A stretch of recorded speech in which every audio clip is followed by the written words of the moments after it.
Hello, everyone. Hello, everyone.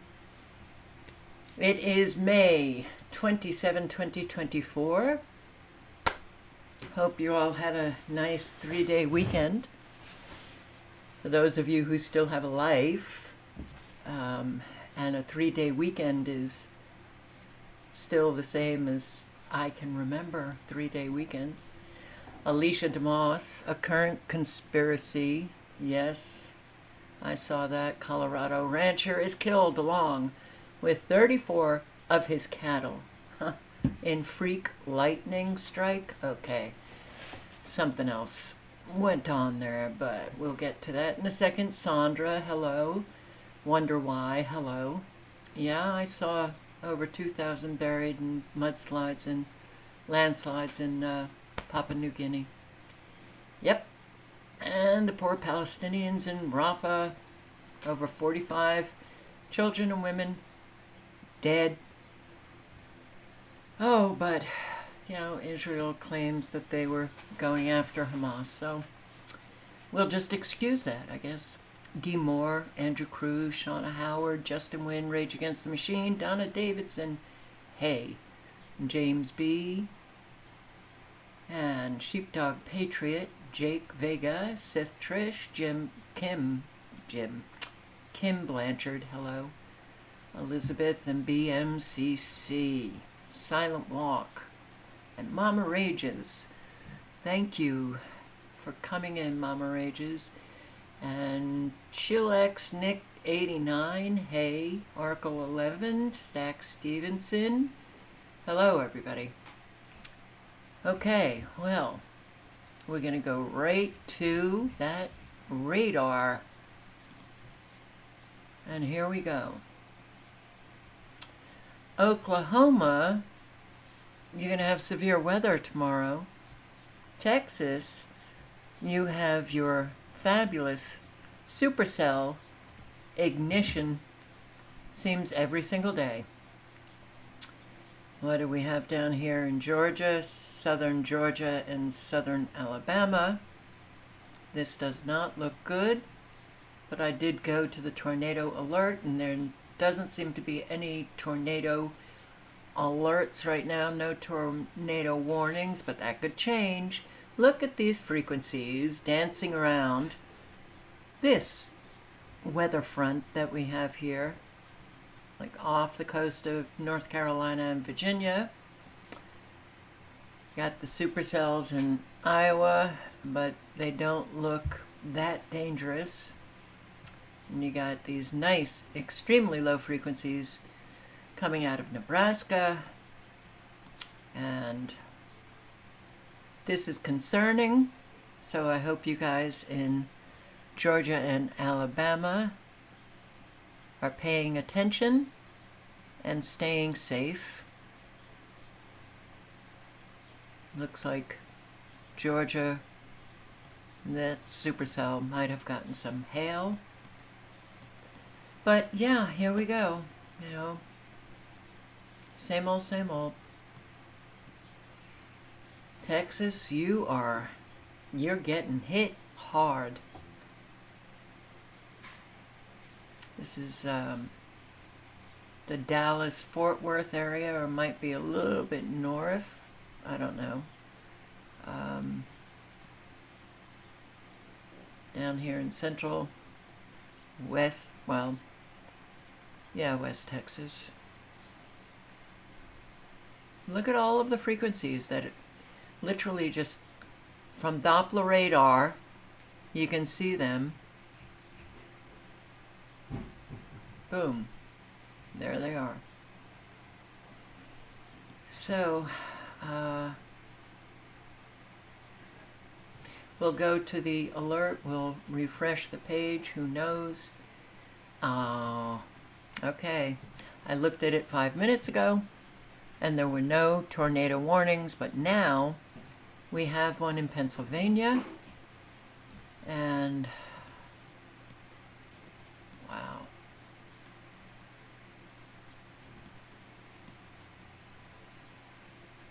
In Schuylkill? What is it? How do you pronounce this place?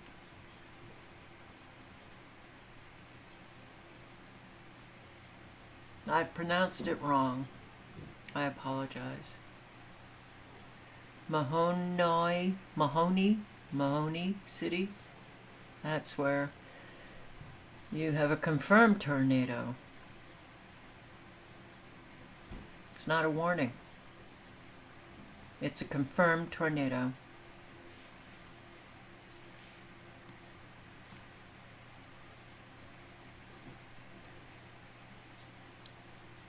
Just north and east of Allentown. Oh man, oh man. All right, stay safe. Yeah.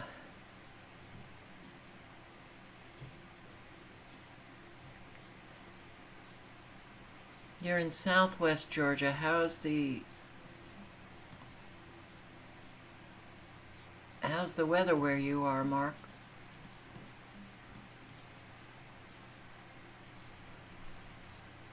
You might be a wee bit south of these supercells, these severe thunderstorms that are also getting hit by frequencies, as you can see.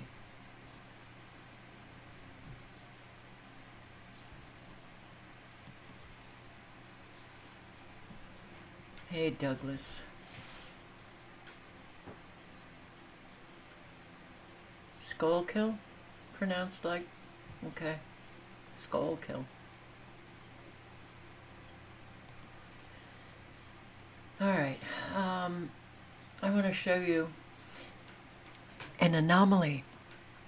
Zoom Earth. Check this out. This is today. And it starts at 10:20 and it goes up every 10 minutes.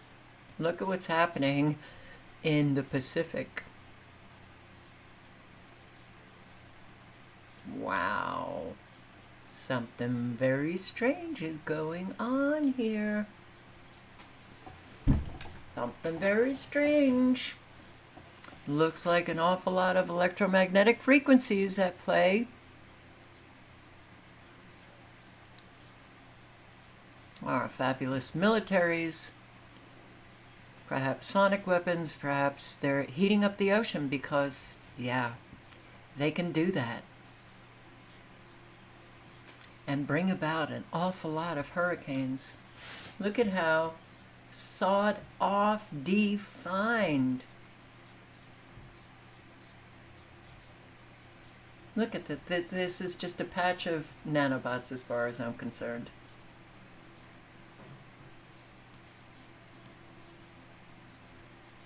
Look at this. Quite weird, to say the least. But the drop of these nanobots into the atmosphere, boy, do they have a lot of cloud to work with. But look at this thing.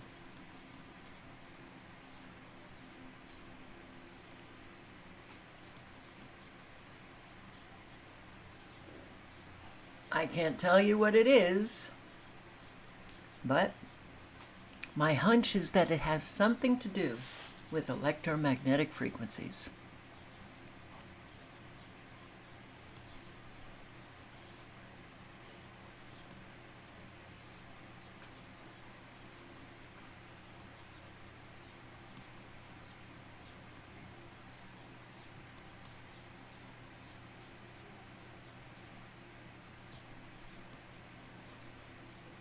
Wow.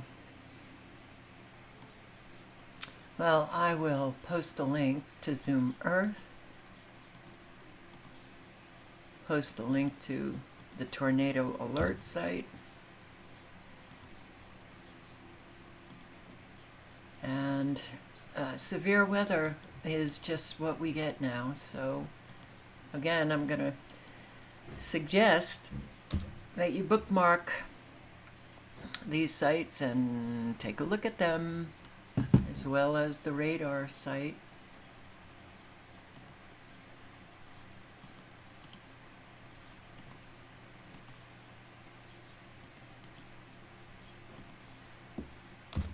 So, what did we get last night? What did Kentucky get last night? Well, before we go there, at least 23 killed in tornado-spawning storms sweeping central United States. 23. That's the latest number. 23 people, including 4 children, dead in Texas, Oklahoma, Arkansas, Kentucky, and Alabama after severe weather and tornadoes struck. Alabama, huh. All right, that's one I missed. Let's see. We've got 62 million people at risk of severe weather after the deadly weekend. More severe weather. And this was Kentucky last night.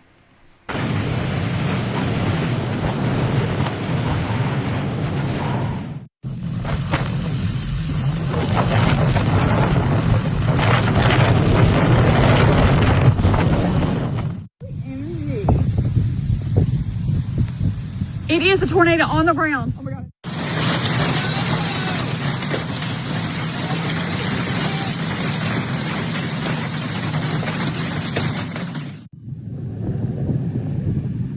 In progress.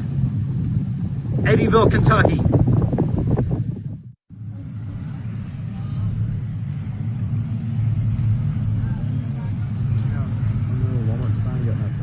He's loaded with houses.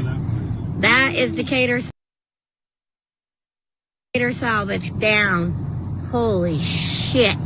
Wow. Residents in Texas, Arkansas, Kentucky, Missouri, and Tennessee were hit with twisters, heavy winds, and I'll post the link to this video if you want to watch it. It's 8 minutes of destruction. Yeah.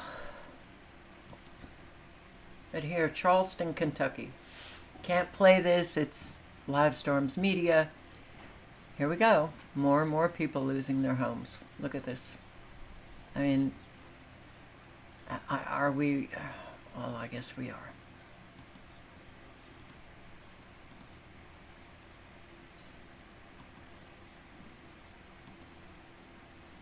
Sure hope these people have good friends and good family.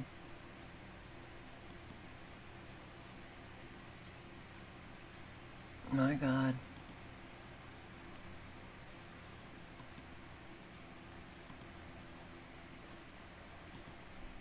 Yep.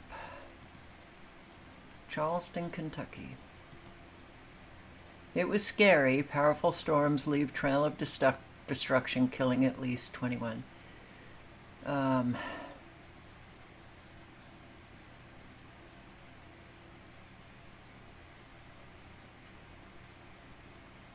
Yeah, going over Texas, Oklahoma, Arkansas, and Kentucky. Tornadoes, hail, intense rain, powerful perilous storms hitting the country this holiday weekend. It's scary. It's the worst I've ever experienced. Among the hardest hit areas, Texas, where neighborhoods once stood, now just piles of debris. I'm still trying to wrap my head around it.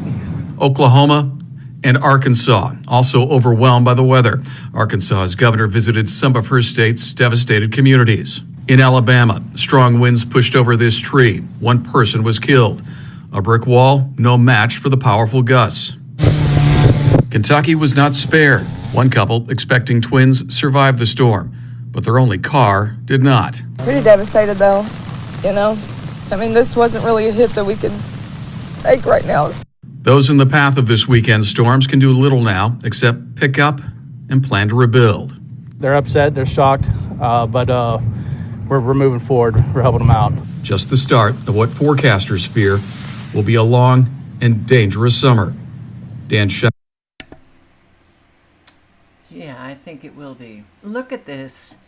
Central America, I don't know where this is. I just came across this short on YouTube. But look at the storms are just busting up the transformers.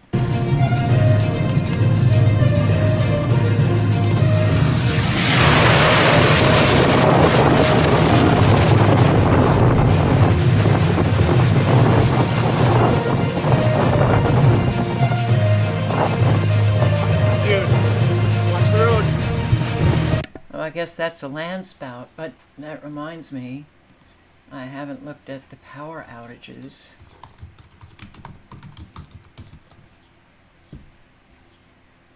Let's see.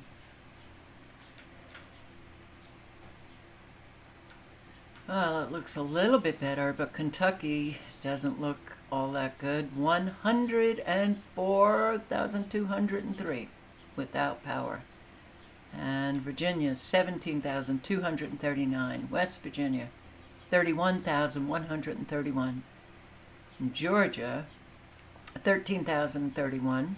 Alabama, 24,498. And here we got Arkansas, 49,052. Missouri, 33,951. Still a lot of power outages, and we ain't done with this severe weather. We're not done. This is Kentucky. Powerful tornado strikes Kentucky again, the same area. Less than 3 years after the deadliest tornado in Kentucky history, life is resetting once again for people here as another powerful tornado took away everything they own. It's hard. After 20-some years in the same place. But believe it or not, many here might actually owe their lives to the long track EF4 tornado from December 10th, 2021. Is this your place? Yeah. Okay, so were you by yourself or? No, me and my wife. You and your wife? Yeah, okay. we was in Where were you? the storm cellar that I built. Oh, good Lord. Thank God you had one of those. Oh, yeah. Yeah, that's the only thing saved us. You have a gas leak? I don't know. I smell gas. Is it gas, ma'am? Yeah, So let me get a clear path for you here. but I got my stuff in there. Yep. Well, we'll grab that second, but let's get you going first, okay? And then let's find a better path here, okay? Go. Come on, pups. There we go. There we go. All right. There we go. All right. Let's clear a path here for her.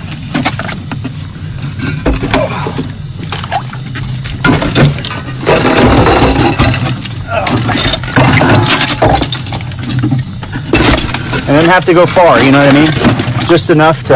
Yeah.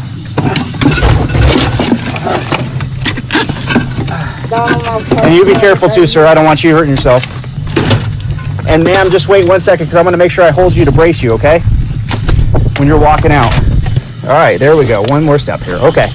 We're going to have to step up on these bricks right here, okay? Yeah. You're doing good, though. There we go.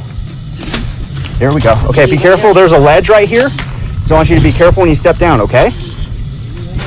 There we go. Yeah, my purse and my phone Okay. is in there. Are you okay? Yeah. Okay. Do you want to have a seat here? Here, let's put this bucket up. My ears all stopped up, you know, you couldn't, ears were popping and stuff, you could hear stuff and everything. And it blew stuff underneath the door. Yeah. I thought it was going to blow the door open. But it was a steel door I'd put on there and reinforced it. That little cry, I'll never forget the cry in that video. It makes me so sad. But they're okay, you know. Dallas, in that first one, he just had a right skull fracture and it was bleeding on the brain. And by the time we got to the Nashville Children's Hospital, the bleeding had stopped. Thank you, God. And then he made a full recovery, and then his brother, he had nothing on him. Nothing, not a mark or nothing.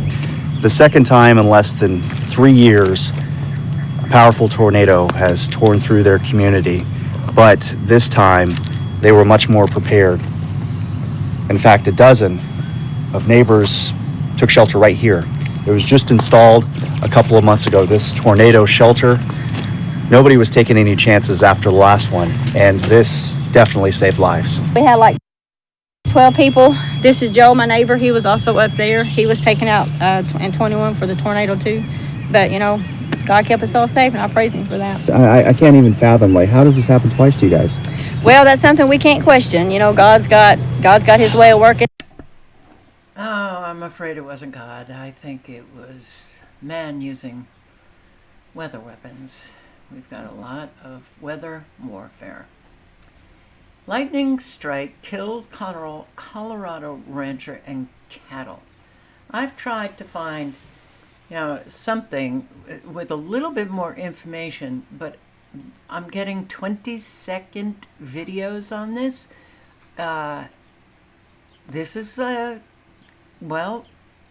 people can die from lightning strikes, but 34 cattle also died from that lightning strike? Tonight, we've learned a lightning strike killed a rancher and 34 head of cattle in Jackson County yesterday. It happened around 2 p.m. at a ranch near the town of Rand. Authorities say 51-year-old Mike Morgan was feeding his cattle when the lightning struck. The sheriff telling us Morgan was a beloved member of that community. That's it. Good investigative journalism. Here's another one. And in northern Colorado, a rancher and nearly 36 cattle are dead after a lightning strike. 51-year-old Mike Morgan was killed in the small community of Rand while feeding cattle from a trailer. That's in Jackson County, northwest of Denver. Witnesses also say that the strike knocked over around 100 cattle. And something that you should keep on your radar, CDOT's going to be shutting down parts of I-25 for repaving. Here's what you need to know. The project's going to be temporary. It's going to force the temporary closure of the northbound. So, a lightning strike killed a rancher and 34 head of cattle. I don't know. I have a funny feeling something else took place.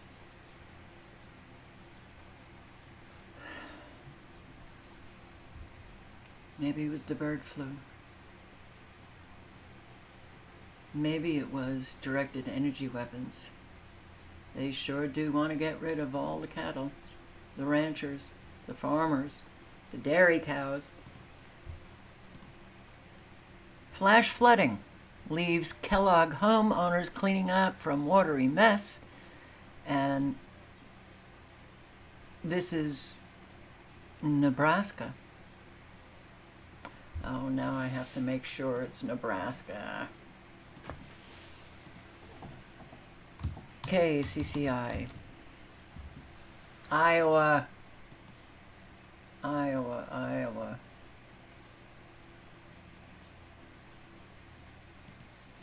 Tonight, mud and water still cover the basements of several people's homes in Kellogg. Cleanup is still underway days after a flash flood damaged more than a dozen homes in one neighborhood there. Neighbors tell KCCI the water started flowing on Tuesday morning. KCCI's Ophelia Jacobson is in Kellogg with why people say they need more help than they're getting. I've got a lot of stuff that isn't monetarily, a lot, but I'll never get it back. Kellogg Mayor Lonnie Huffaker is brought to tears thinking about how much he's lost. His home was flooded Tuesday after an early morning storm. They blew out that window. That's where it all came in. And now, what was once in his basement is now sitting in dumpsters outside of his home. And he's not the only one on cleanup duty. I only know of 2 houses that didn't get impacted. Other than that, every other house at minimum has their basement destroyed. Jasper County Emergency Management says 18 homes were damaged in Kellogg. 15 of those homes are right here in this neighborhood. There's really not any words for it. I think that we're still in shock. Matt Perry and his fiancee Tracy Allen Powley's basement was flooded. This is a photo of the water in their basement. It wasn't just, a couple inches in our basement. It was a raging river coming through our homes. And this is how high the water was in their backyard. Now their yard is flooded with their belongings, drying out in the sun. The couple is estimating $100,000 in damages. When we moved in and purchased the home, they said we were not in a flood zone. So we did not need we did not need flood insurance. Now they're asking FEMA to step in. We need help. This is a disaster. The mayor says the city of less than 600 people will continue to lean on each other. We'll get through it. We'll see what, everybody's helped everybody, so we're good that way. In Kellogg, Ophelia Jacobson, KCCI.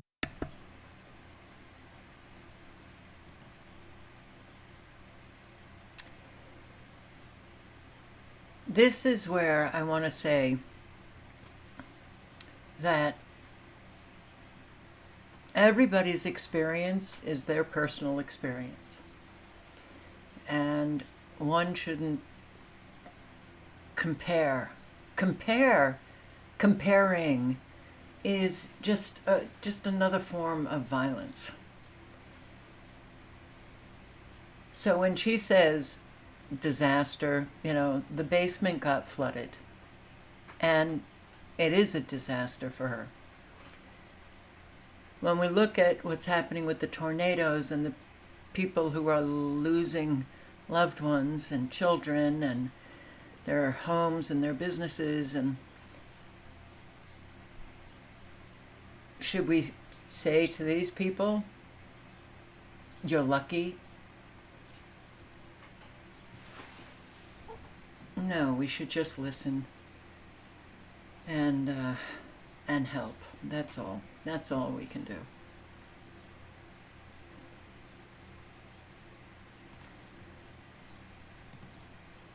Kellogg residents deal with flash flooding.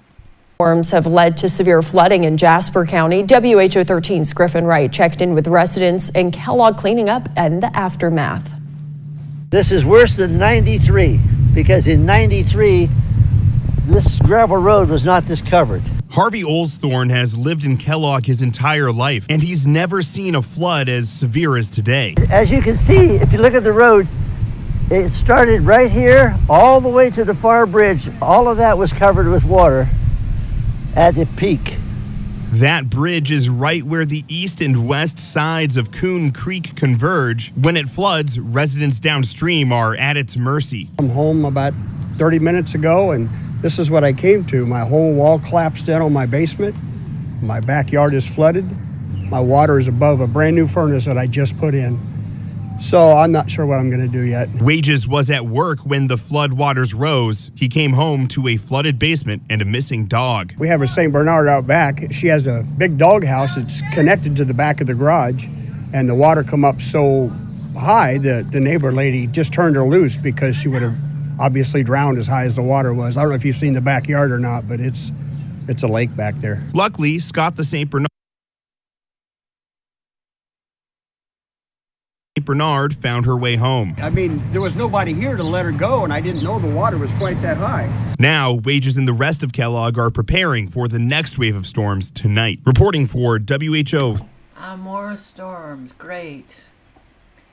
Robinson County. News Channel 5 is Tennessee. Well, it seems the creek has come out of its banks again. On a rural roadway in Springfield. Flooding all over the road. Can't get in or out, but for some time, Jeremiah Browning was content with waiting it out. you can't get home and you can't really get out.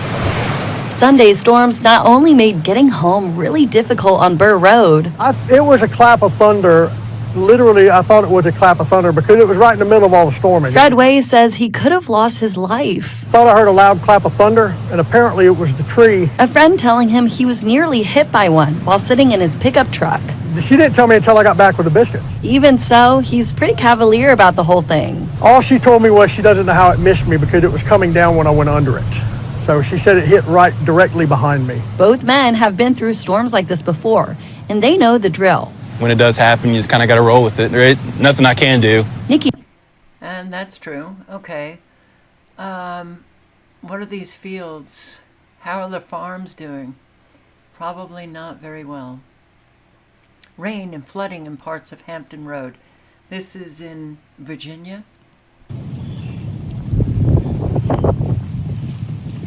Oh, the whole...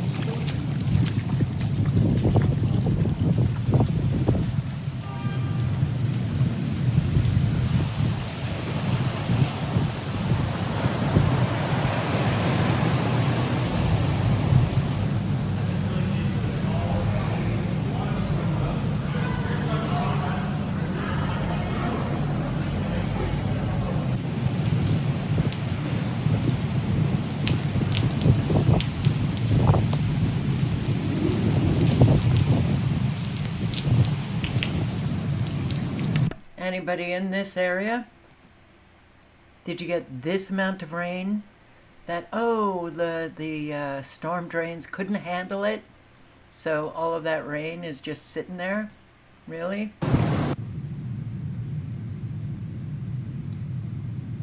Oh, come on. And hell used to be there. Oh Guess my not God, anymore. y'all. It is hail. I was, look at it. Armenia.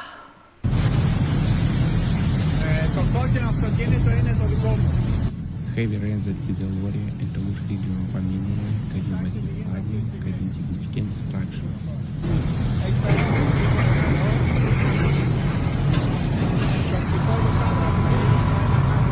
Local residents report flooded homes, destroyed roads, and power outages.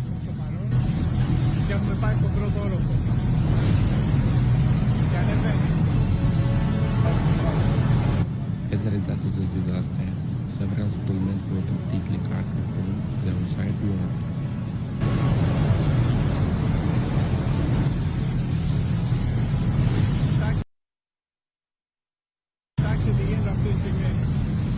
Rescue services are walking around the flood, trying to evacuate people from dangerous areas and providing them with the necessary help.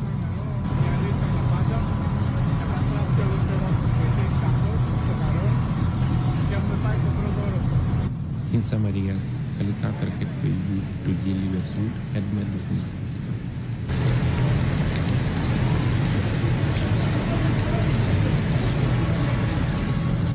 Water has flooded agricultural land, which threatens crops and could lead to a food crisis. The Armenian government has declared a state of emergency in the affected areas.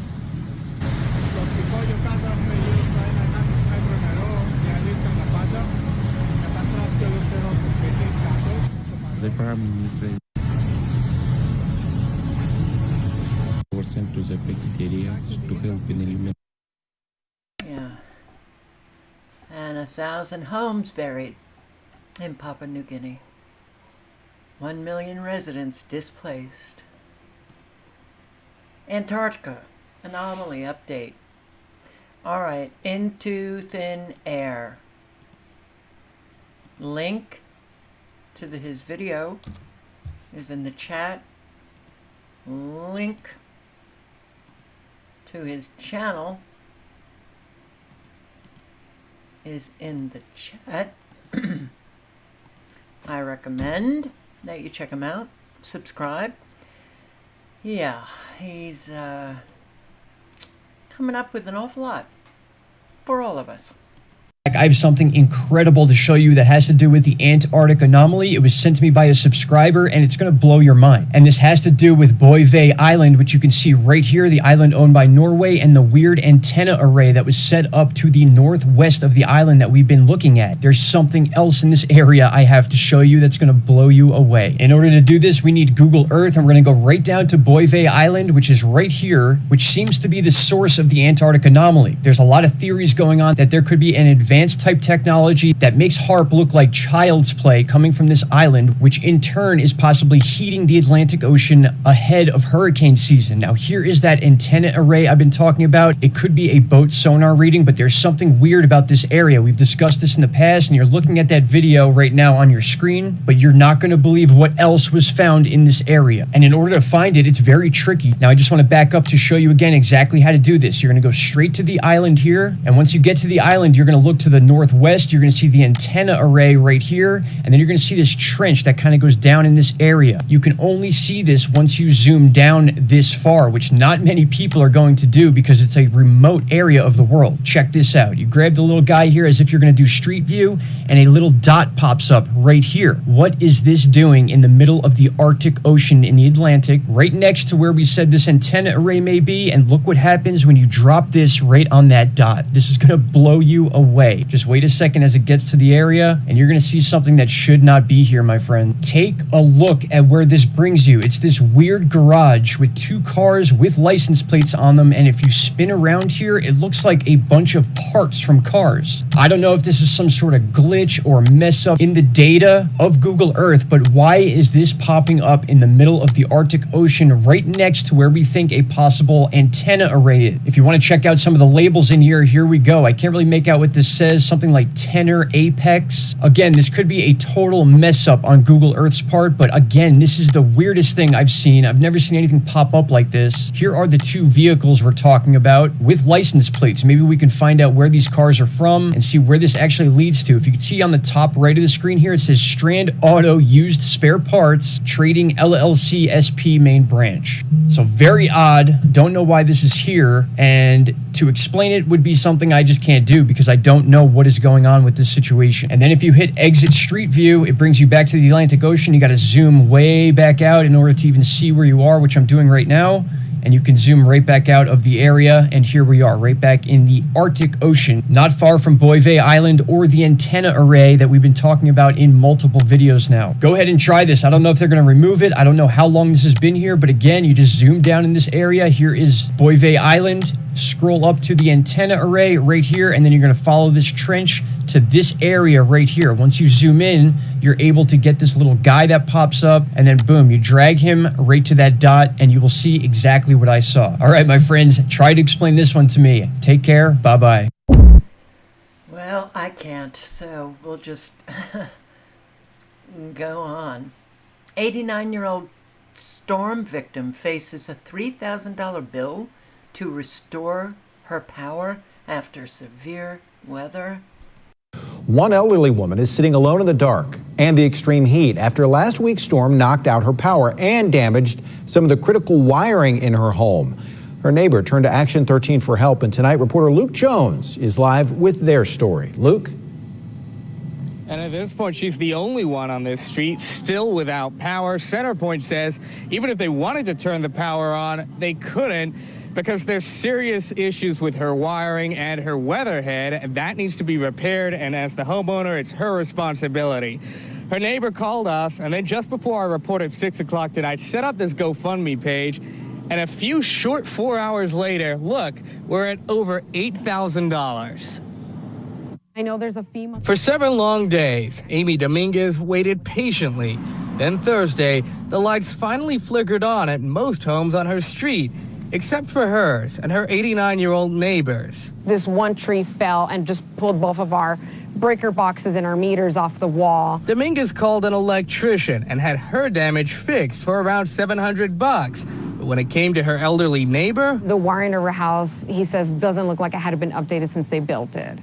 So he's all like, she's looking in the thousands. Centerpoint confirms the weatherhead and wiring need repairs before they can turn the power on. And they tell us what they told the homeowner, who's asking to remain anonymous. It's your responsibility. You take care of it. But with a fixed income and a 70-year-old home to look after, she says she can't afford the unexpected expense. All the money I've saved all the years, well, it's disappearing. Leaving her to swelter in 90-degree temperatures. I'm usually just sitting outside in the shade. As her neighbors watch helplessly. Like, I cannot watch her as the weather gets hotter to be without electricity. Dominguez started a GoFundMe account, and she's hoping to get some eyes on it. And so I was like, well, let me just reach out to ABC 13 News. Because after 70 years in this house, I have no neighbors that I used to have. They're all gone. It may be total strangers who have to come to her aid. She's already been out with more than a week without power. I can't imagine her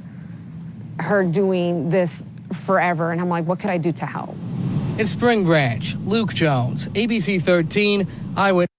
Thank God there are people who step up to the plate to help others. Americans seeing a growing trend of older adults returning to parenting roles. A whole lot of grandparents are doing the parenting, and I've noticed that in my travels and meeting an awful lot of people,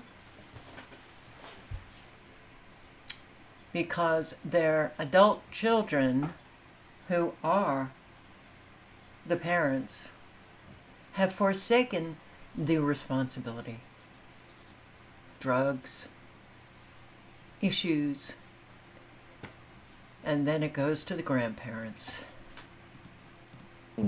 On parenting again. This time it's to raise their grandchildren. And it often happens 30 years after they first became parents. ABC's M. Wen shares why resources and support for grandfamilies are so important. You're home. 61-year-old grandmother Raylina Bonilla never expected to be a widower raising her grandchildren. Roman, 11, Lily, 8, and 5-year-old twins Mason and Joseph all live in this Philadelphia home with Raylina and her daughter Angelica. Between the two of them, they gained custody of her son's 4 kids. I actually had to resign my job position because the twins at that age were getting sick a lot and my daughter was losing work. I would lose work. It was better if I stayed home and my daughter helped financially. Last time we had a Scooby-Doo. Raylina isn't alone. U.S. Census data shows that more than 2 million American grandparents are responsible for their grandchildren. There is no incentive for grandparents to raise their grandchildren. There's no money involved in it. There's nobody standing up and saying, oh my goodness, you are so great.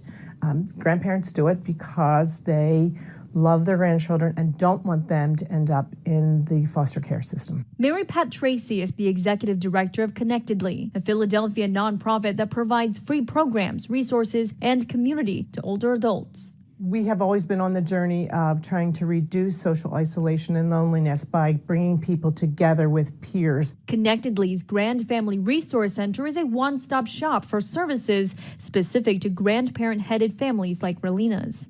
Finding out what are the issues. Is it communication? Is it resources like I do want legal custody of these children? I don't know how to go about doing it. How am I going to help my grandchildren educationally when the education system has changed? How am I going to get the knowledge I need in order to help them with schooling? Along with the educational resources, Raylina says she really needed the emotional support. We get together. Sometimes we're laughing, sometimes we're crying, sometimes one is singing a song to us. I can't wait to get there. You know, just to hug a grandparent and say, I'm not alone. Where do you think Elle goes? This one? Even though parenting grandchildren is hard work, Raylina feels blessed. They're my bears. I call them my bears. I'll fight for them. You know, you're not taking them from me. I don't care if the sacrificial finances or the small home. They're family, they're together, they're happy, and that's what counts.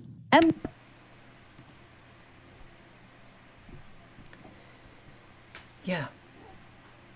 When you don't have that, your life can be very, very difficult. Family is very important. Very important. Issues should be worked on so that the family can get closer and stronger and help one another out.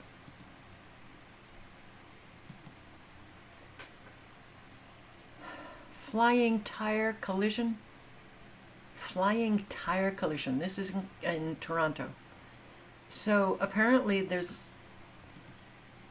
you have a problem with flying tires in Canada that are killing people on the road?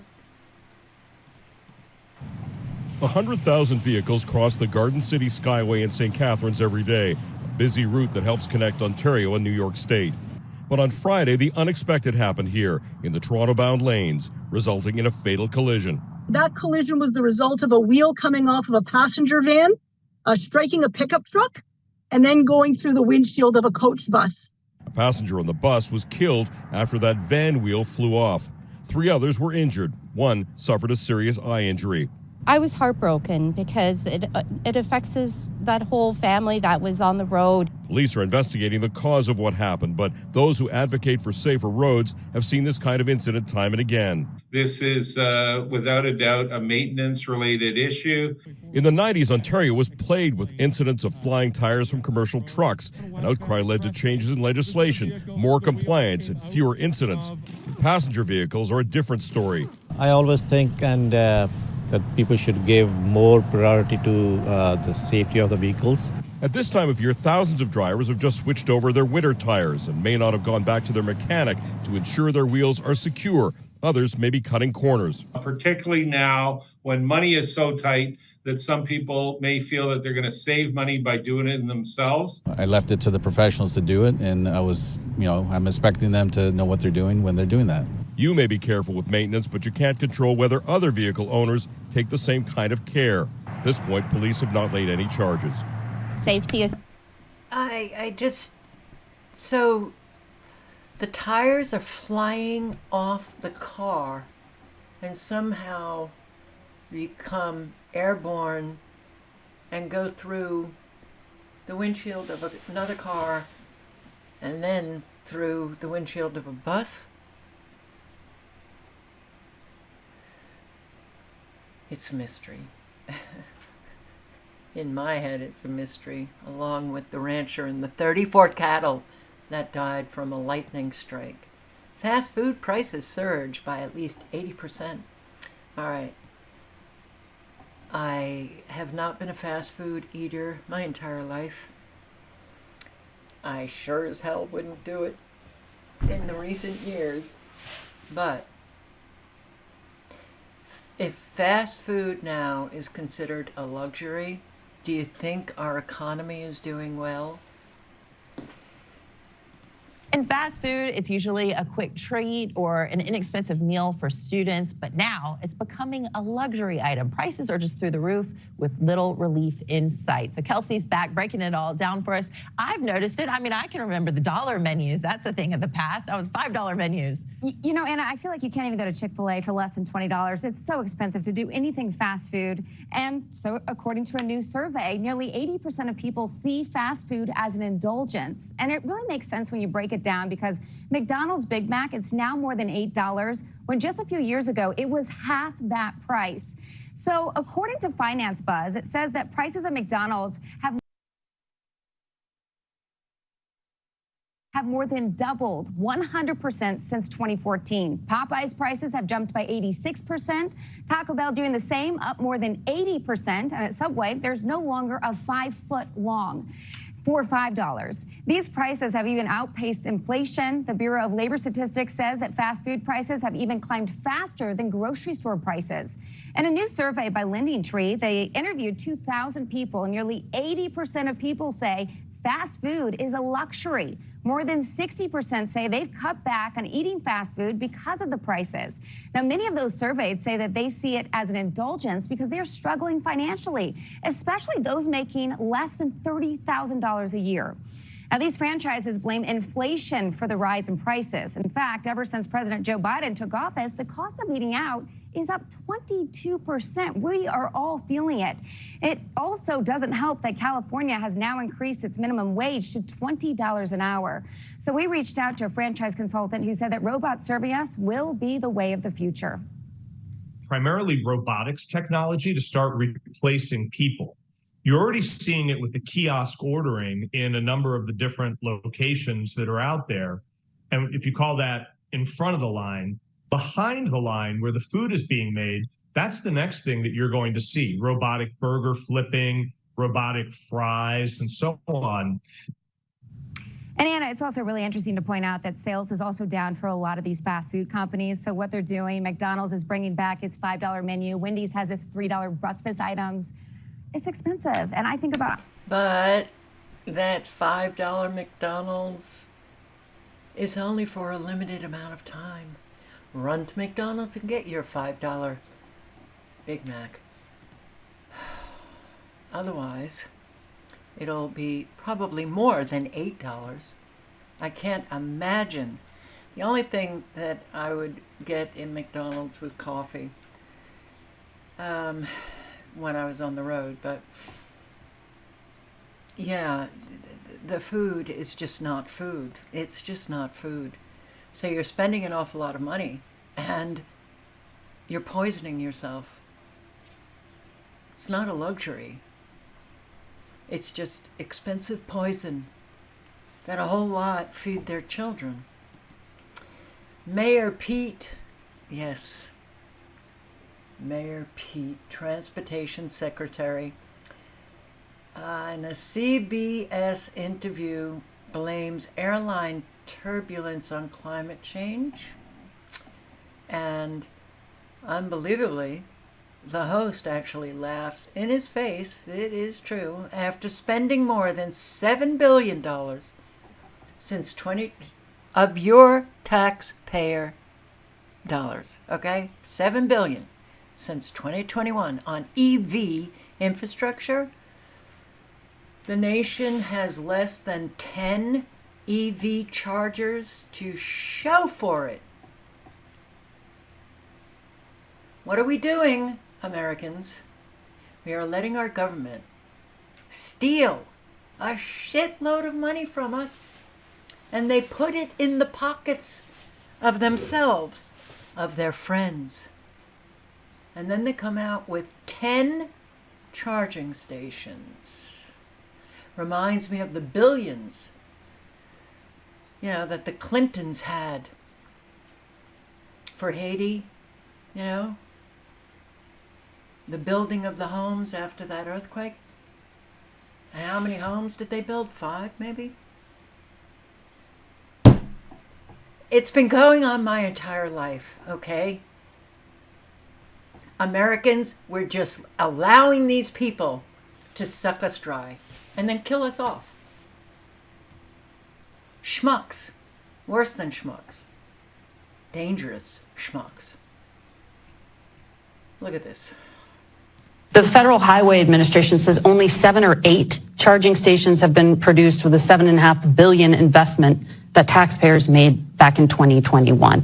Why isn't that happening more quickly? So the president's goal is to have 500,000 chargers up by the end of this decade. Now, in order to do a charger, it's more than just plunking a small device into the ground. There's utility work, and this is also really a new category of federal investment. But we've been working with each of the 50 states. Every one of them is getting formula dollars to do this work, engaging them in the first handful, again, by 2030, 500,000 chargers. And the very first handful of chargers are now already being physically built. I'm telling you, man. Oh, boy. And it's climate change, of course. The reality is the effects of climate change are already upon us in terms of our transportation. We've seen that in the form of everything from heat waves that shouldn't statistically even be possible, threatening to melt the cables of transit systems in the Pacific Northwest, to hurricane seasons becoming more and more extreme, and indications that turbulence is up by about 15%. That means assessing anything and everything that we can do about it. Here in the U.S.? Well, in the atmosphere generally. But certainly something that will affect American travelers, whether here or abroad. Now, there are protocols and patterns for things like how pilots who encounter turbulence can notify those who might be coming in the path. But I do think we need to continually reevaluate that in the face of the reality that these things are more frequent and more severe than before. That horrific video that people were terrified by when they saw the Singapore Airlines encounter such severe turbulence that actually killed someone. That was rare. But you're saying you do expect to see more incidents like that here in the U.S.? To be clear, something that extreme is very rare, but turbulence can happen, and sometimes it can happen unexpectedly. Our climate is evolving, our policies and our technology and our infrastructure have to evolve accordingly too. This is all about making sure that we stay ahead of the curve, keeping aviation as safe as it is.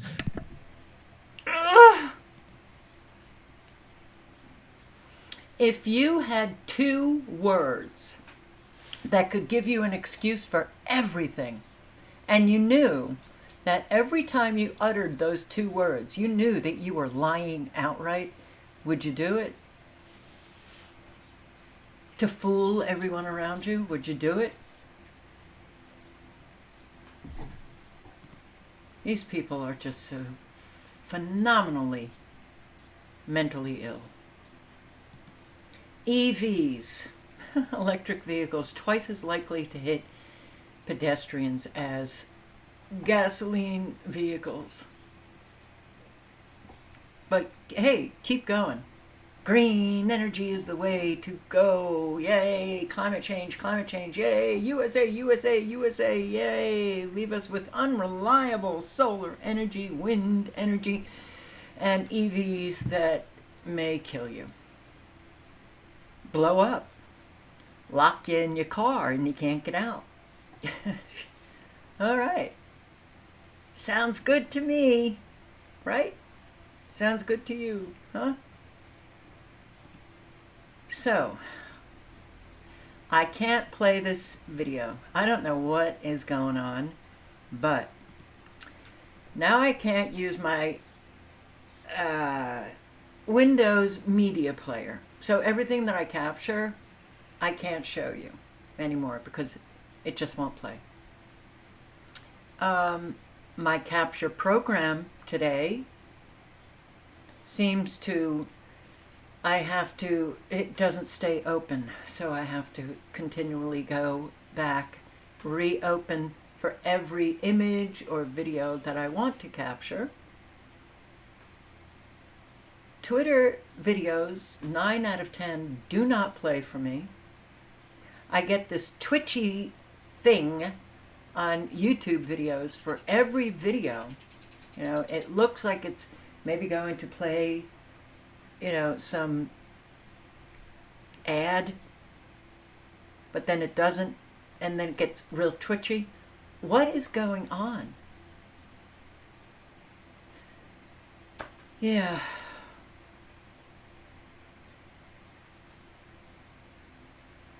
What is the VLC player? I don't even know. I'm so tired that I can't even, with all of the problems, okay, knock you down again, knock you down again. I just can't. When you're at overload with problems, there is this kind of paralysis that takes place. I don't like it, but it's very real. So, anyway, I can't play this video. I'd love to. This video is about chemically injected watermelons hitting American grocery stores this summer.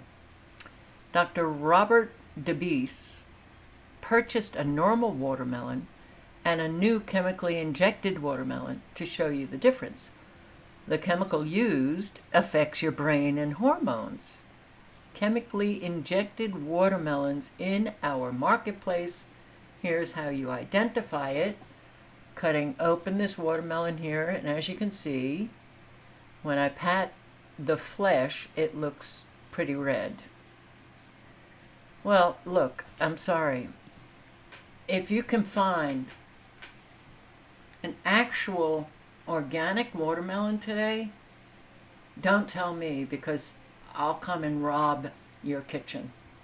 Because I love watermelon, and I just haven't had any in so long. Because I don't like eating genetically modified fruit. So when you cut open those watermelons and you see no seeds, you know it's genetically modified. Watermelon, remember all the seeds? All right. Are there seeds in any fruit anymore? So the reason why I interrupted my reading was because whether it's chemically injected with something that's going to affect your brain and your hormones, or the watermelon that you eat that's genetically modified, they're both poison.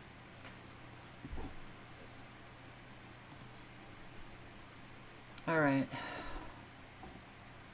Now, he says he pats the flesh of the chemically injected watermelon. Look at the difference between these two. Did I put the link in? I'll put the link in because you might be able to play the video, but I can't. The link is in the chat. So,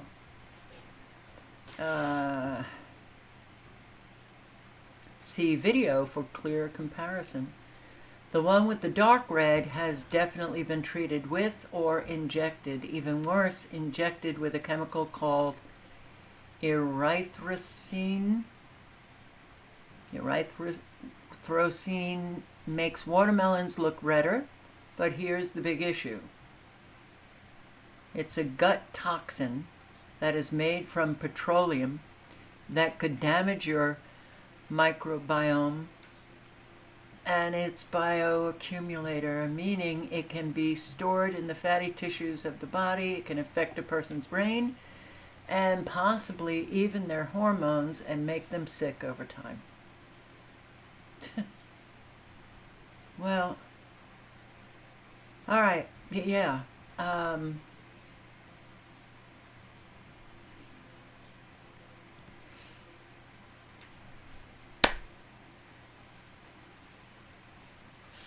This is hell. I'm sorry. This has got to be hell. It's a rather surreal hell, but hell none the least. I mean, to live this every single day, and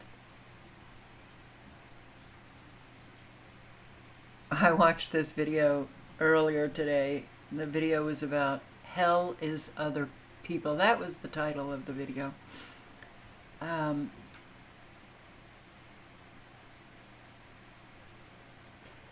Yeah, well, this is what people have manifested, so enjoy it.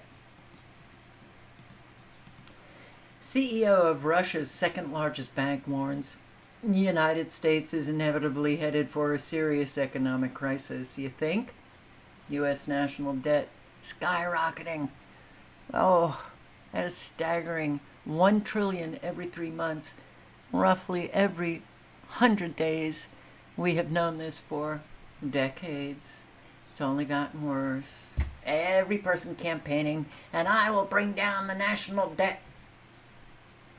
And then they get into office and they just raise that debt. Everyone, Republican or Democrat. The bullshit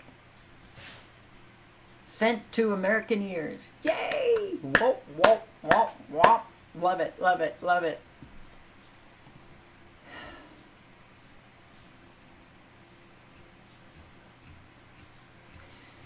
Well, I don't think we need a Russian CEO to let us know. Mexico is now deporting Americans back to the United States. What? Undocumented Americans moving to Mexico for a lower cost of living is causing inflation in Mexico. You can't make this shit up. And guess what? I can't play this video. Can't play any video. Okay, so the link is in the chat. Click on it. Click on it now. Let me know what you see. I'd like to know. Deporting Americans back to the United States. Okay. The laptop is real. Oh my God, you're kidding. I thought it was a Russian conspiracy to take down Biden. The laptop is real. Justice Department denounces claims of Russian disinformation as a Biden conspiracy theory. The Justice Department? You're kidding. See, what I love is that they lie for years and then they come out and they admit that they were lying and the American people just don't do anything. It's like it just... So what? In one ear, out the other. Who cares? Lying is very bad. We shouldn't do that. No one should lie. But it is the just common parlance for Americans, whether they're accepting it or lying themselves. And Mises caucus just exploded. Libertarian Party nominates left-winger Chase Oliver. I thought the Libertarians were close to the conservative kind of Republicans. Not exactly, but they weren't on the left. What is going on with people's brains? After 7 rounds of balloting, stretching over 7 hours, and coming close to nominating nobody, the Libertarian Party gave its presidential nomination to the decidedly left-leaning Chase Oliver. The result was a devastating upset loss for the Mises. Is it Mises caucus? Okay, well, the caucus unfortunately failed. We spent 4 years trying to nominate a radical to be our voice as the presidential nominee, and because they forced the most uncharismatic person I could conjure up upon us, is now the nominee Chase Oliver. Here he is. Don't tread on me. Oh, armed and gay. He's armed and gay. But Oliver, who has described himself as armed and gay,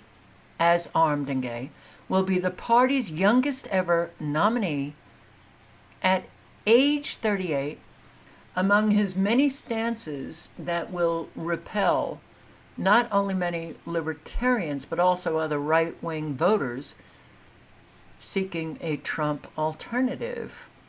On LGBT, he said, "I'm not going to stop being a visible ally for trans people. Never."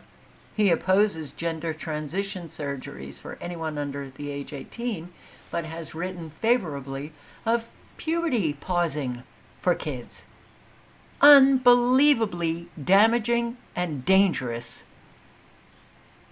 He supports having trans women in girls' sports, so he supports men competing along with girls. Abortion, pro-choice, said he supports codifying Roe v. Wade, but opposes federal funding of abortions.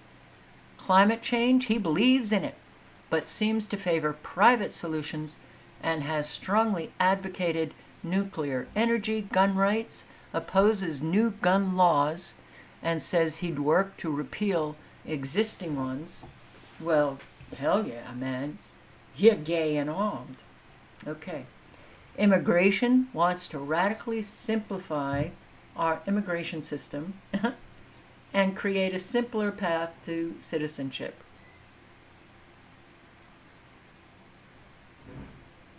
Oh my God. So this is the Libertarian Party, huh? Here, Chase Oliver. I finally found a KF94 mask. I find to be comfortable, and my mask, glasses, lanyard arrived, so I don't have to just stuff it in my pocket or on a table when I sit down to eat. Yes, I wear a mask where businesses require it or where distancing is impossible. Hey, sounds like a really good presidential candidate for you guys. Oh my God. What on earth were the Mises guys thinking with Reckenwald?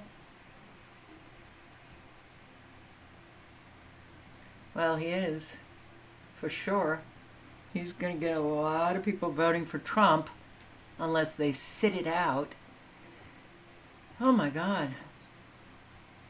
Here. Yep. I'll be voting for Trump. So, the Mises Caucus, the far-right sane wing of the Libertarian Party, took over the party just to nominate a leftist masquerading as a libertarian, Chase Oliver. Typical of libertarian ineptitude and futility.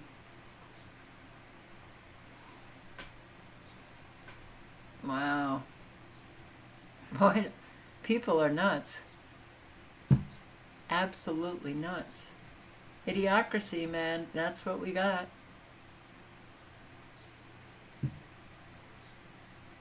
Oh, God.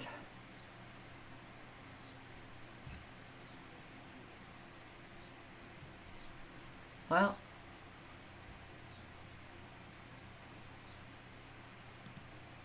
I don't even know what to say anymore. I really don't. I mean, it's, may I say, frightening what has gone on here. Wow. So, The massive immigration wave hits America's schools and shelters, and still the American people will do nothing. Even the light that I just turned on did nothing. Not happy. All of my defaults just keep changing.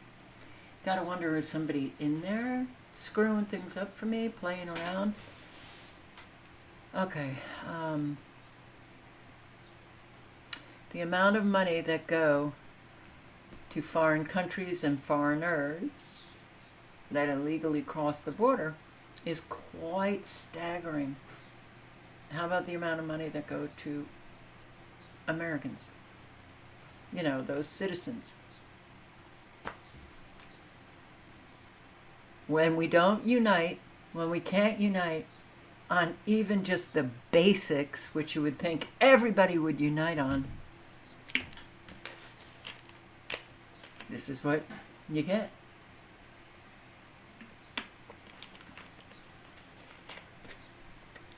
When you sit back and do nothing, you're complicit with the takedown of your fellow Americans. School systems complain about the rising costs of handling illegal immigrants. Here's a spotlight on two cities, Massachusetts, Colorado. Start in Massachusetts. Students arrive with traumatic past, little English. The same is happening in Denver. Settling in cities and entering public schools around the U.S., adding financial and logistical strains in communities where they have arrived in large numbers. Districts are faced with the need for additional teachers and staff who can teach English and space for new students, often while waiting for promised supplemental federal or state funding. Oh, repeat, repeat, repeat. Let's just watch everybody get destroyed. Repeat, repeat, repeat.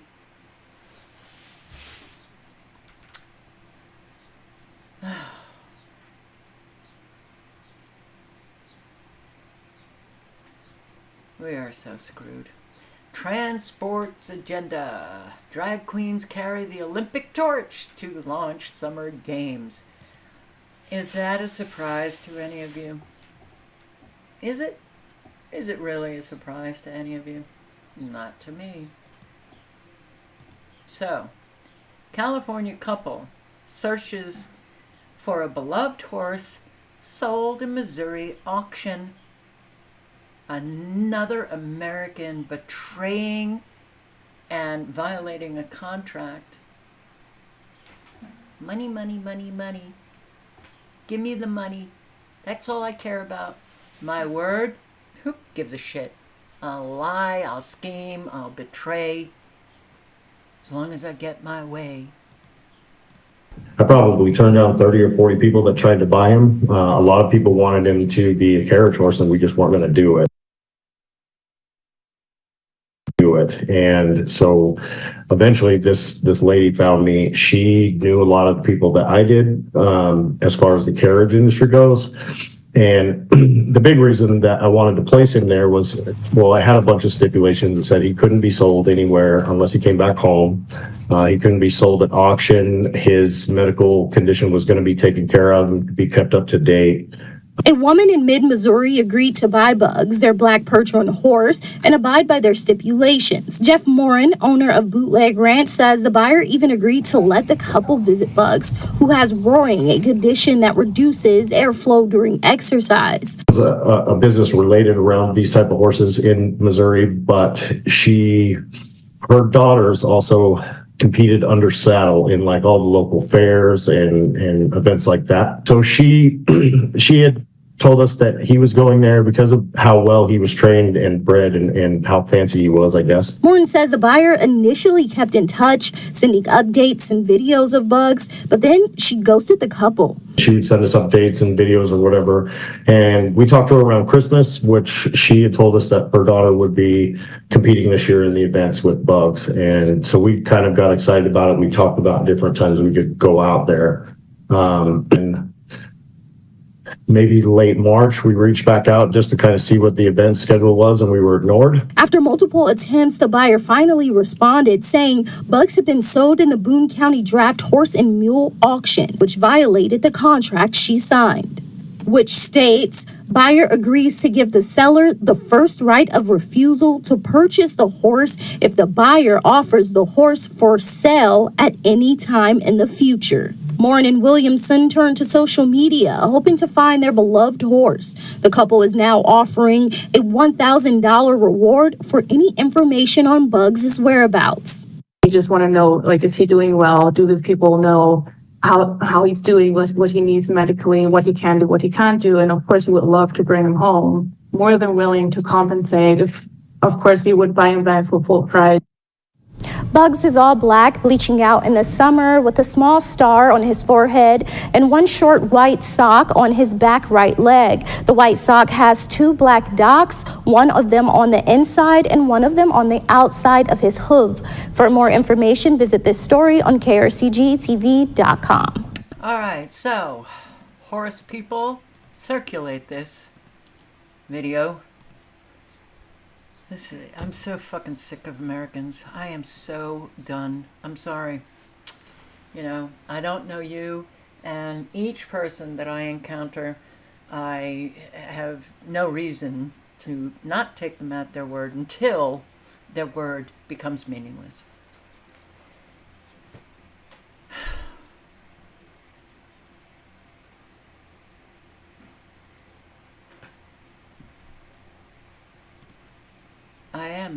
I'm just, this kind of behavior has been going on for a very, very long time. Now, a whole lot want to blame it on the poisons and the toxins and the electromagnetic frequencies and 5G, is it 4G? People were swell. Look, the very early 80s, when cell phones were not on anybody's radar. We still had real food to eat. Real food that was nutritious. The self-centeredness was extreme. Nobody cared about anyone but themselves. That was what I was observing. So, here we are. You know, when you're a people that values material success over everything else, this is what you get. A nightmare.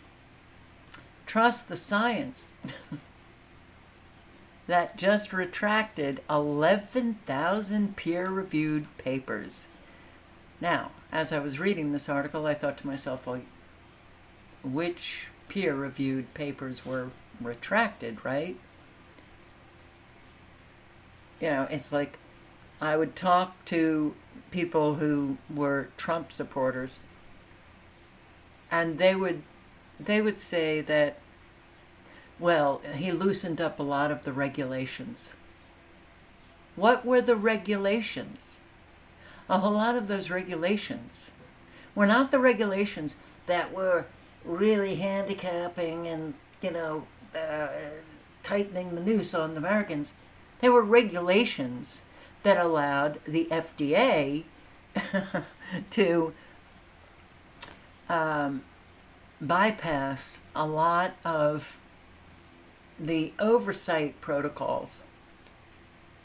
Yay, Trump! And the EPA and all of them. All right, so you gotta wonder, what are the peer-reviewed papers? But our science has been bullshit, only getting worse, for decades. 217-year-old Wiley Science publisher has reportedly peer-reviewed more than 11,000 papers that were determined to be fake without ever noticing. The papers were referred to as naked gobbledygook sandwiches. That was what an Australian blogger, Jo Nova, wrote on her blog last week. It's not just a scam, it's an industry. Who knew academic journals were a $30 billion industry? Well, I think a lot of us have known that because a lot of us have known for a very long time that these journals only publish papers that are industry papers, whether it's big pharma, whether it's the climate change. It's all about the scam, the lie, the bullshit. Get it published. I'm telling you, man, it's going to get so freaky because we're not going to know what the hell is real or not.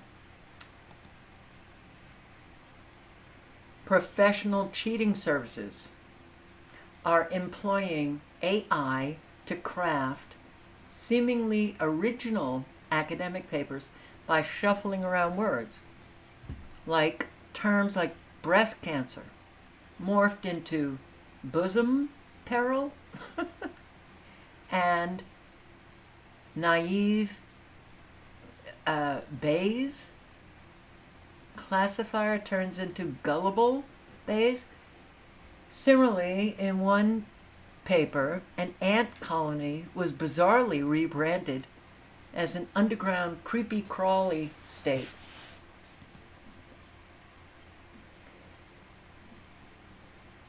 That sounds kind of like what Joe Biden, all of the times that he was found out to have plagiarized. Just change a little word. These papers undergo peer review without any rigorous human oversight, allowing egregious errors like converting local average energy to territorial normal vitality. To slip through. The publisher Wiley has confessed that fraudulent activities have rendered 19 of its journals so compromised that they must be shuttered. Science ain't science anymore. America's loneliness epidemic. What is to be done? I don't think Americans can do it. I honestly don't. You connect with people you trust. You know, you connect with people on a deeper level, and you need that trust there, a foundation of trust. Connection is pretty much gone. I don't have any. I will tell it just from the comments that I read, comments on, you know, other videos or, you know, on other social media platforms. Something's desperately wrong. Something's radically wrong. Something has gone on.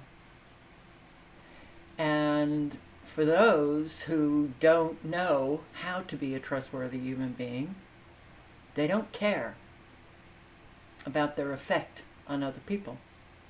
So when you have that going on, people are going to be lonely. And more will isolate. It affects 1 out of 2 American adults. Half of us are lonely. Loneliness and social isolation. Urgent public health concerns, more widespread than smoking, diabetes, or anxiety. It also turns out that loneliness does have health risks, that's for sure, and lonely people generally die earlier. Social isolation is an objective condition, while loneliness is an emotional state that arises from it. It's the distressing feelings we have when we have fewer social connections that we want and need. Being lonely is different from being alone. Funny, that's what I was trying to get through to an awful lot of people over the years. 2 very separate states. Okay. Being lonely is different from being alone, which might not be a bad thing. In fact, there may be some times when we seek out solitude as an escape fortress in business as usual. Big difference between loneliness and solitude. Okay? Big difference between you choosing, which I have throughout my life, spent a lot of time alone, but it's of your choice and it's not thrust upon you. Okay? So solitude, loneliness, alone, these are very different states of being. Loneliness and social isolation become detrimental when they persist for extended periods of time. We're wired as human beings to connect with others. Our brains are designed for social connectedness. Our survival from birth into adulthood depends on it.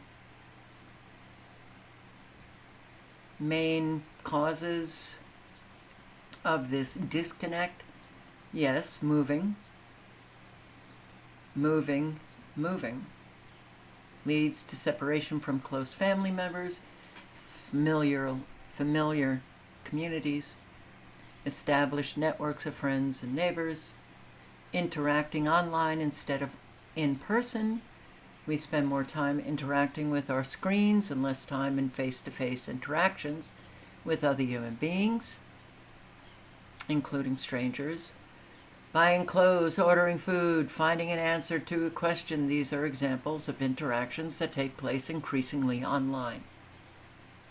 Social media can connect us, while at the same time, it's decreasing live interactions.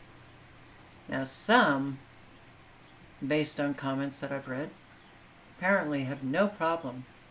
But what's happening in their real life? Of course they don't have a problem with the cyber world because they also have a real life. For an awful lot of people, their life has become so limited. And I'll speak for myself, I would do anything to get it back. Because it hurts when life is limited to just this.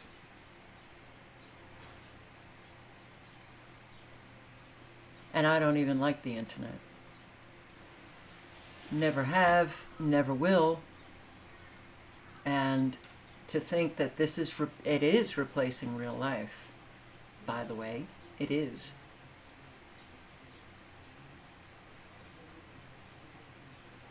I find it just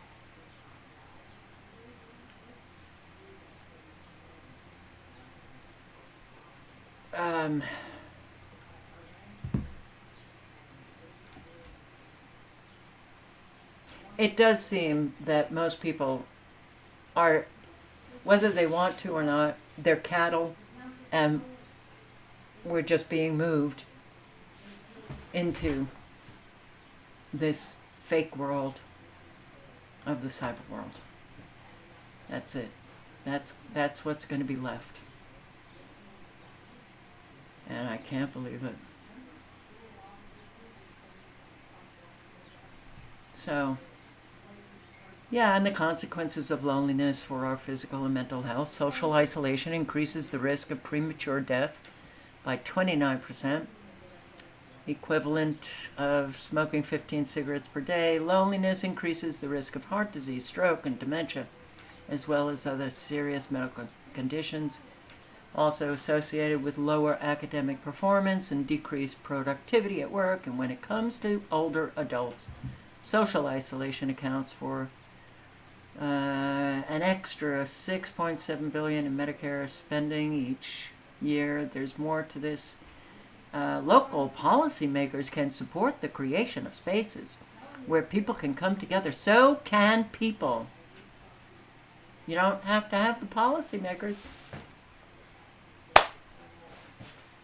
We can do things to create community.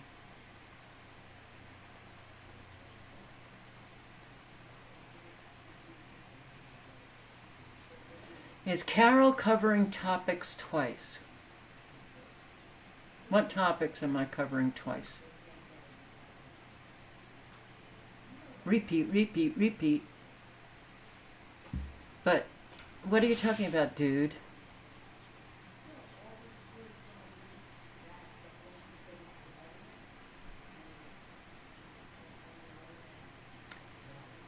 Oh, I'm so tired. See, this is dark future of relationships.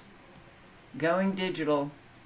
Apparently, there's been a great uptick in people searching AI girlfriend. I'll link below to the video and you can watch it. But, yeah. AI everything.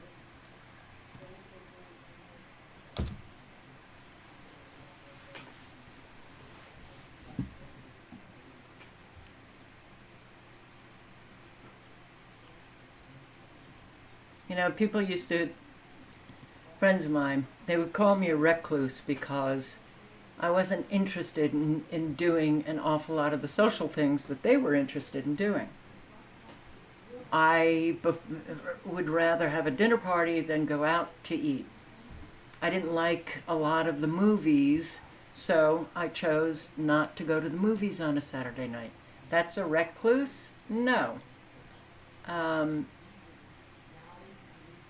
But I think my social, what I liked is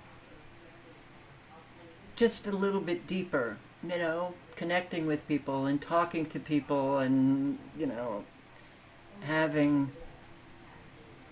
a group of people, friends, just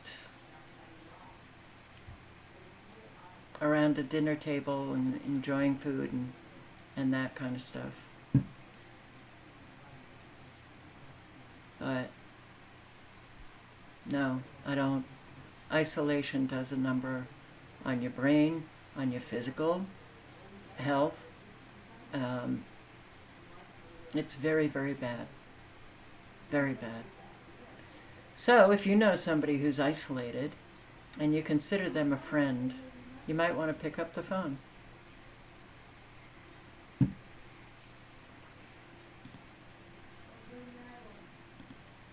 So, it's Memorial Day. It's Memorial Day. Constant killing. No, I don't celebrate Memorial Day. I frankly think our holidays are bullshit, ass backwards, and really, when it comes down to it, what do Americans do? Barbecue and get drunk.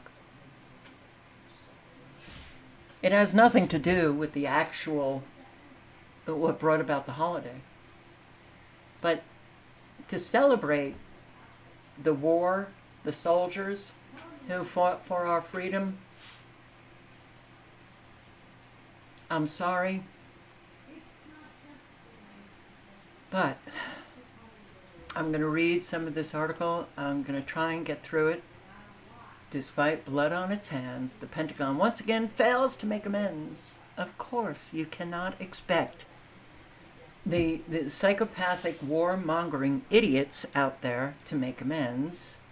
They don't care who they kill. There are constants in this world, occurrences you can count on. Sunrises and sunsets, the tides, that day by day people will be born and others will die. Well, I think that's going to eventually stop, actually.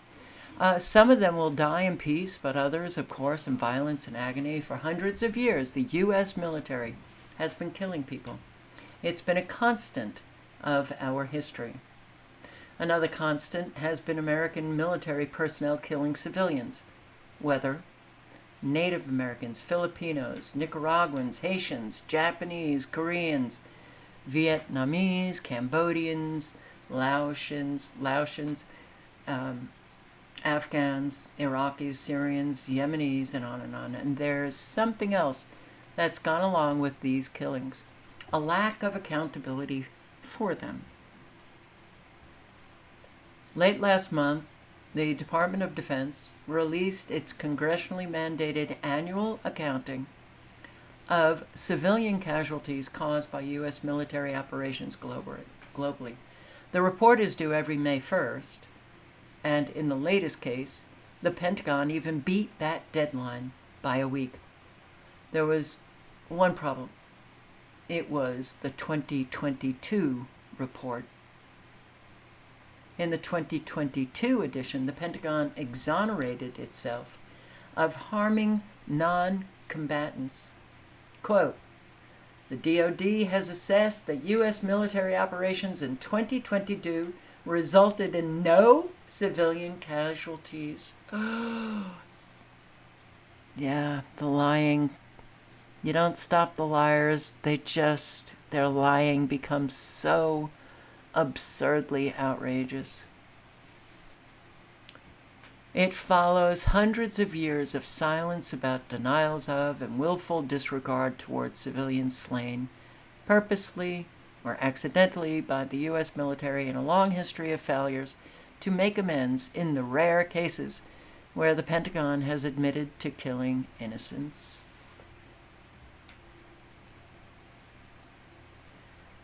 The author of this article, Nick Terse, asked Lisa Lawrence, the Pentagon spokesperson who handles civilian harm issues, why the 2023 report was late and when to expect it. A return receipt shows that she read my email but failed to offer an answer.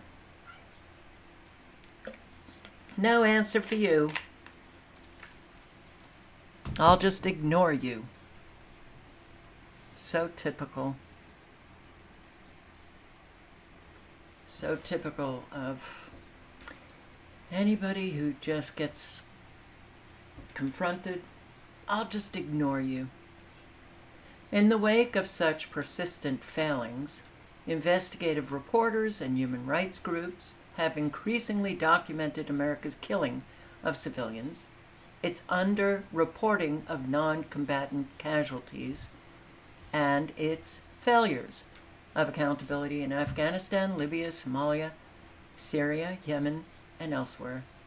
During the first 20 years of the war on terror, the U.S. conducted more than 91,000 airstrikes across 7 major conflict zones and killed up to 48,308 civilians. I think that number is low because I have posted, and I can't find that site anymore. I have to wonder if they took it down. But it was a site that was keeping close account of all of the civilians that we were killing throughout all of the administrations, whether Democrat or Republican.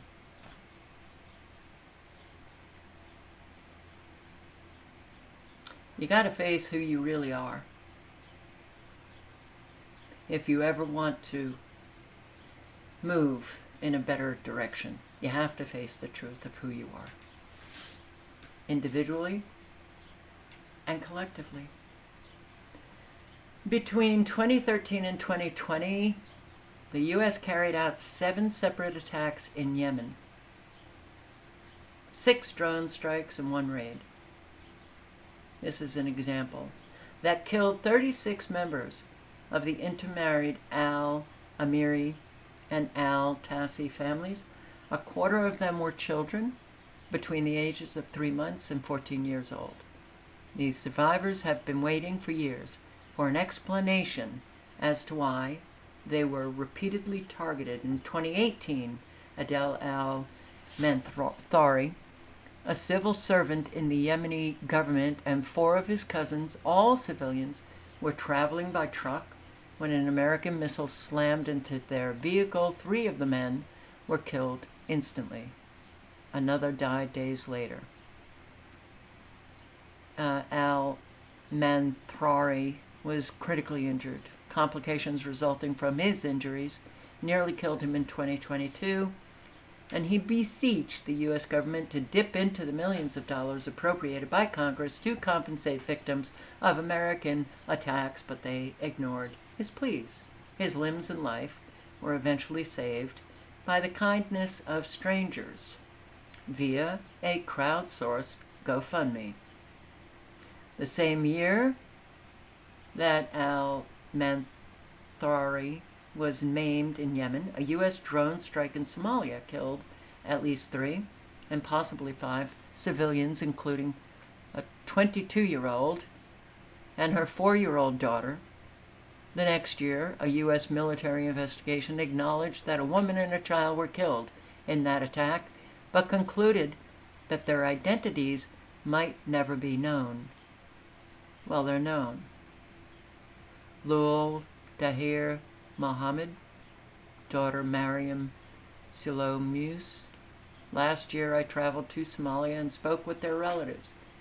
For 6 years, the family has tried to contact the American government, including through U.S. Africa Command's online civilian casualty reporting portal, without ever receiving a reply. And it goes on and on. And that's what we do. That's what we do. Yeah. While the U.S. military has long been killing civilians in massacres by ground troops, airstrikes, and even in August 1945, nuclear attacks compensating those harmed has never been a serious priority. 33.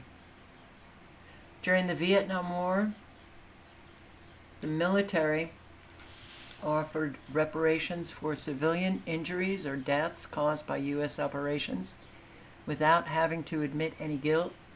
In 1968, the going rate for an adult life, $33. 3.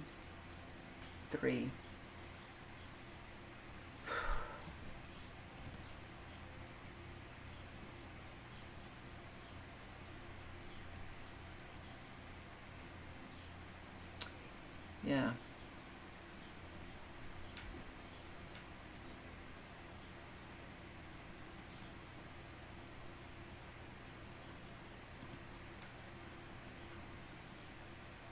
So, you think the U.S. government, the people in it, give a shit what's going on with the IDF killing all of the innocent Palestinians? No. Since we haven't really cared, and if you have, great. But if you have really cared, then you've noticed how little care there is amongst your fellow Americans for all of the killing that we have done all over the world. Innocent civilians without a care. So, yeah, no difference between U.S. and Israel, for sure.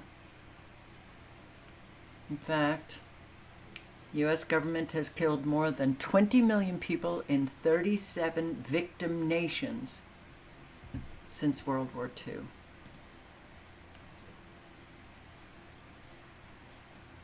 No, I'm sorry. I can't thank people for their service, because their service was to kill and destroy other nations and steal their resources. But I was only taking orders. Unfortunately, that doesn't work with me, because these are not orders that I could ever follow.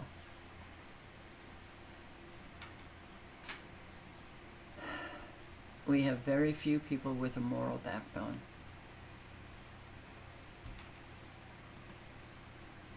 It's not a surprise what we are living. Trump libertarians parties. You hear Trump spoke at a libertarian. He was invited to speak. They booed him. I think RFK Jr. too. They booed him. So I guess they're liking Chase Oliver, who armed and gay and Rainbow, don't tread on me. Okay. What adjective, what adjective can be used for a nation who is constantly fooled, recurrently deceived by the crafty politicians? Goofy, very light, fool, not enough, brainless? Yes, that is the very adjective. I would put in seriously deranged. Seriously deranged. So,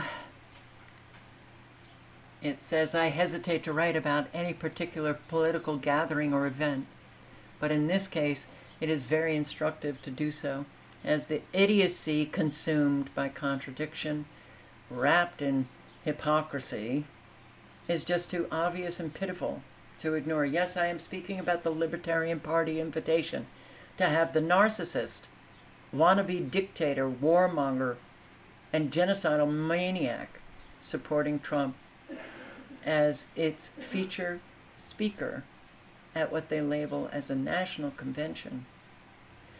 This immediately brings to mind the two peas in a pod syndrome, because at this stage of our existence, anyone who cannot understand that there is no difference in any slime residing in the political class, regardless of labels, are either ignorant beyond help, an idiot, or willingly complicit in evil rule. Yes, I bow down. I want the evil rule. Gotta wonder what we're doing. Gotta wonder what the hell are we doing.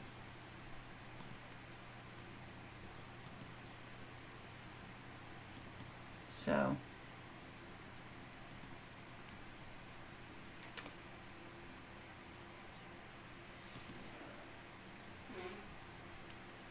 I can't go here.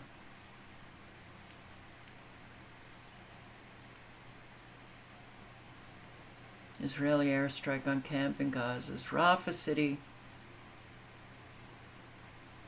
45 dead. Israelis celebrate a Jewish holiday with a massacre in Gaza's Rafah.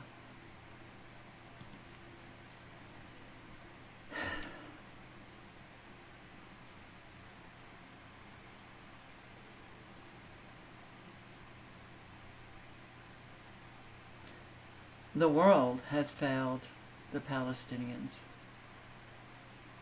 as far as I'm concerned. Rafah was their safe zone. This was a camp, and it was actually a refugee tent camp. Well, apparently, the Israeli army regrets any harm to non-combatants during the war. The details of the incident are still under an investigation, which we are committed to conducting to the fullest extent.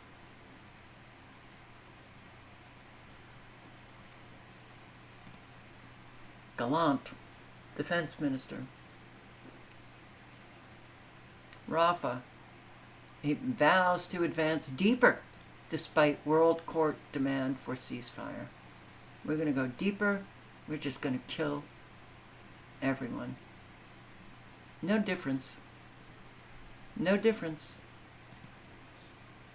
with the American military. No difference.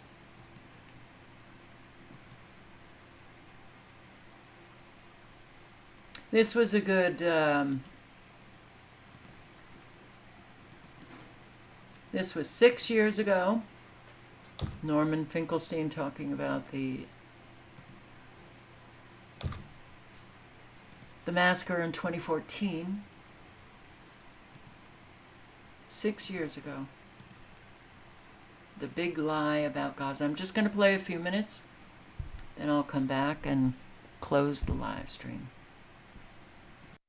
As we turn to part two of our conversation with the scholar Norman Finkelstein, author of the new book, Gaza, An Inquest into Its Martyrdom. The book is being published as Israel is facing a possible International Criminal Court war crimes probe over its 2014 assault on Gaza, which killed more than 2,100 Palestinians, including over 500 children. In his new book, Norman Finkelstein writes, Gaza is about a big lie composed of 1,000 often seemingly abstruse and arcane little lies. What is the big lie about Gaza, Norm? The big lie about Gaza is that it's an aggressor, that Gaza is aggressing against Israel and Israel is reacting in self-defense. It's a double lie. The first lie is most of the Israeli attacks on Gaza don't even have anything to do with Gaza. So if you take Operation Cast Lead in 2008-9, why did Israel attack Gaza? Not because of Gaza, not because of anything Gaza did. The Israelis were very honest. This is revenge for Lebanon. In 2006, Israel suffered a major defeat in Lebanon against the Hezbollah, the party of God. And then Israelis began to panic. They're losing what they call their deterrence capacity. And their deterrence capacity simply means, it's a fancy technical term for the Arabs' fear of us. And they worried because the Arabs no longer fear them after this, not a ragtag guerrilla army, but it's not a big thing either. It's about 6,000 fighters, the Hezbollah at the time was 6,000 fighters. And they effectively inflicted the defeat on the Israeli invaders of Lebanon. And so they were looking for somewhere where they could restore what they called their deterrence capacity. They didn't want to tangle again with the party of God, with the Hezbollah, so they targeted Gaza. It had nothing to do with Gaza. The notion that they're defending themselves against Gaza. The second big lie is, what does Gaza consist of? When you read the official reports, even when you read the human rights reports, they talk about this big arsenal of weapons that Hamas has accumulated. Number one, how do you know how many weapons they have? If you knew how many weapons they have, then you must know where they are. And if you know where they are, then Israel would preemptively strike. If it's not preemptively struck, it's because it doesn't know anything about the weapons. Israel plucks numbers out of thin air, and then all the official media and even the critical human rights organizations repeat these numbers. They talk about Grad missiles and Fajr missiles. What is Gaza? What are its weapons? What is its arsenal? Let's take the last attack. We know exactly how much damage was done by these weapons. There were 5,000 so-called rockets and 2,000 mortar shells fired at Israel. So altogether, that's 7,000 projectiles. You know the damage done? Israel's Ministry of Foreign Affairs had a diary listing all the damage done each day. 5,000 rockets, 2,000 mortar shells, one house was destroyed. One house.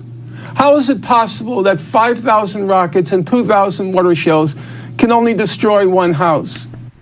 Oh, the lies coming from government. It's not just Israel, but it's all of our flippin' governments and militaries. And it's really hard to live this every flippin' day. And I have to tell you,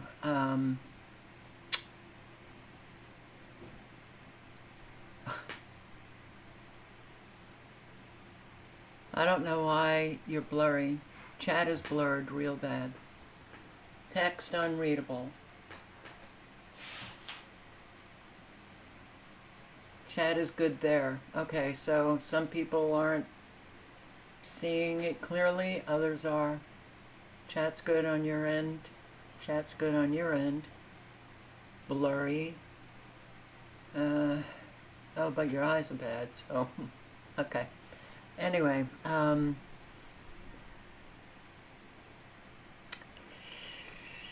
humanity has to rise, huh? You think? Well, you individually in your community can rise. You can help those in need. You can help those in need. You can establish yourself as a trustworthy human being by living honestly and speaking honestly and helping people out. If you're in any of these areas that are close by to this kind of destruction, take a drive out. You'll see people just walking, not knowing what the hell to do. Just stop and ask if you can do something to help them out. And stay safe. Let's look at radar before I end.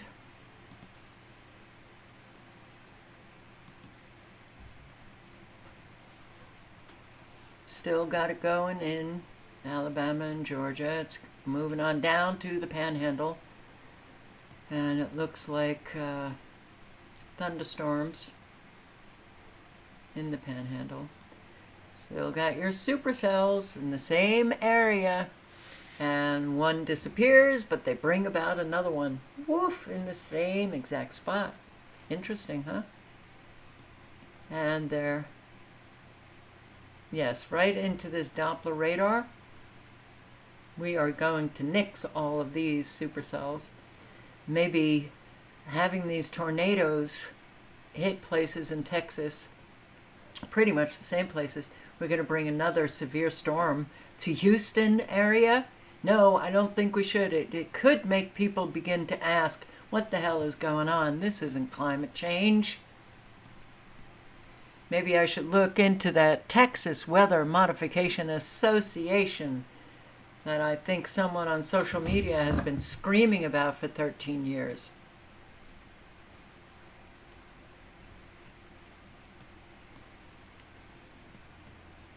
But they did say, yeah, and a lot of these storms are coming about early morning, okay, early morning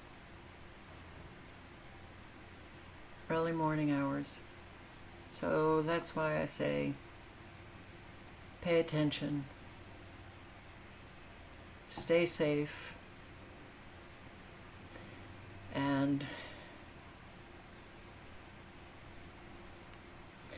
individually, let's try to do things differently, you know?